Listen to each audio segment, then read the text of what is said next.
Hello everyone, my name is Mehek. I hope you guys are doing fine and safe, and like always, I also hope that you guys are reading. Back with the last book of 2021, it's the 47th book. I was meaning to read 52 books this year, but 47 is not a bad number. But I really want to say thank you to each one of you, for liking my channel and, coming and watching these videos. Even it's for a minute or two. I know my reviews can get a little long sometimes, but I just want to tell you guys that I'm so grateful and thank you for motivating me every time by watching these videos, and it really motivates me to come and put up and share my love of reading and share my love for books with you all. The book that I finished reading, the last Christmassy book, is The Christmas Café. It's by Amanda Prowse. That's how it looks. And I have to say that this was such a perfect book to end this month with. The ending was so satisfying. This book was all about lost love and family ties and beautiful, beautiful Scotland. I mean, if you read this book, you're definitely going to want to pack your bags and travel to Scotland. That's what I feel, at least after reading this book. Coming to the story now, unlike most of the Christmas stories that I read, which are usually set up in England or place where it's cold and snow and winters, this book is set in Australia. And Australia during Christmas is not cold, if you know. It's not like UK where or US or other parts of the Europe where it's cold during this time. Australia is not cold. So the story is set in Australia. B is our main character. She's 53-year-old. She's recently lost her husband, and she's still, and they were married for 30 years. So obviously the grief is a lot, but she also runs this cute cafe called the Reservoir Kitchen, which is located at this really fashionable street in Sydney, surrounded by all the hustle bustle. So in order to cope up with the grief, she kind of busies herself in the cafe work to try to keep herself busy.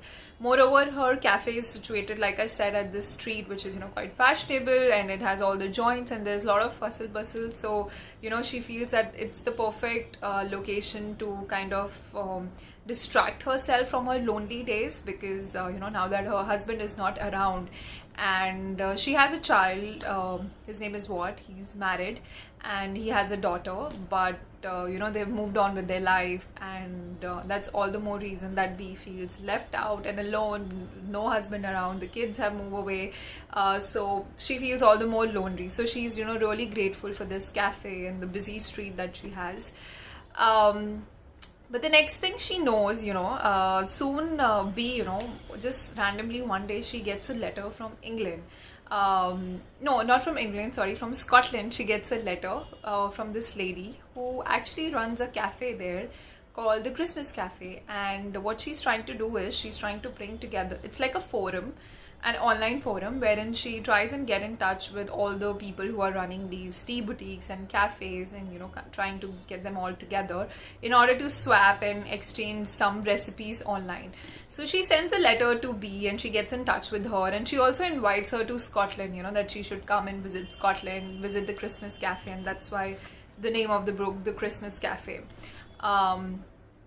And suddenly, B decides that, okay, she's going to, although it's Scotland and it's going to be really harsh winters there, but she decides to, randomly take a trip to Scotland and visit the Christmas Café.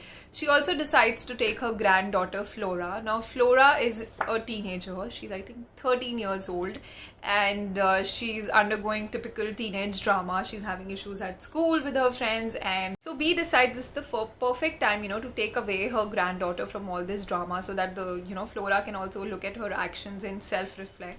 So together they decide to go to Scotland. Now, once in Scotland, B is drawn to her past, because she was originally from there, but she had to travel for reasons. Those reasons you'll have to read about, because they kind of form the climax of the story. But once in Scotland, she's drawn to her secret past and a secret love. So yes, B loved someone, and still loves someone, a man, like, her true love, who has never really left her, mind and heart, and has been a part of her every thought all through these years. Yes, she was married to Peter, whom she recently lost, but that marriage was more out of friendship and companionship, because her heart was always, for that man she once met in her life. and he actually lives in Edinburgh, which is close to Scotland. So yeah, once she's in Scotland, she's drawn to her, her secret love, and yeah, the big question is, will she take the risk, and will she be able to tie some loose ends, which are almost decades old.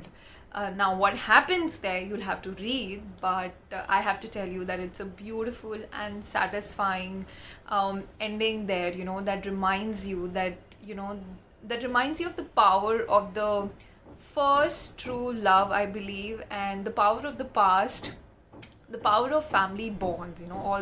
All of this is what this book is all about. Also, it tells you that sometimes in life we are so self-absorbed, in our own selves, that we don't pay attention to other relationship or people in our life.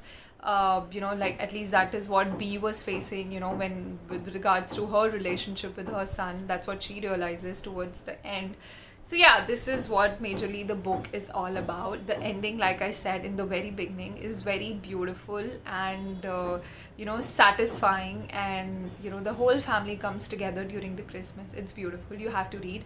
But like I said, I won't be able to share much about what happens when she reaches to Scotland, because it's a whole topsy-turvy journey, with a lot of climax and drama, which will kind of give away the good part of this book, and I really want you to read it. So yes, you must read this book. A very feel-good, light read filled with drama, love, and happiness, and yeah, it's just really nice, and I really enjoyed this book. Yeah, that's all on this book. That's all on the books this year. I'm going to see you guys next year, 2022, with a lot more books. Till then, take care. Bye bye. Happy New Year. I wish the new year brings loads of happiness and love and success to each one of you, and good health. Please stay safe. Thank you. Bye bye.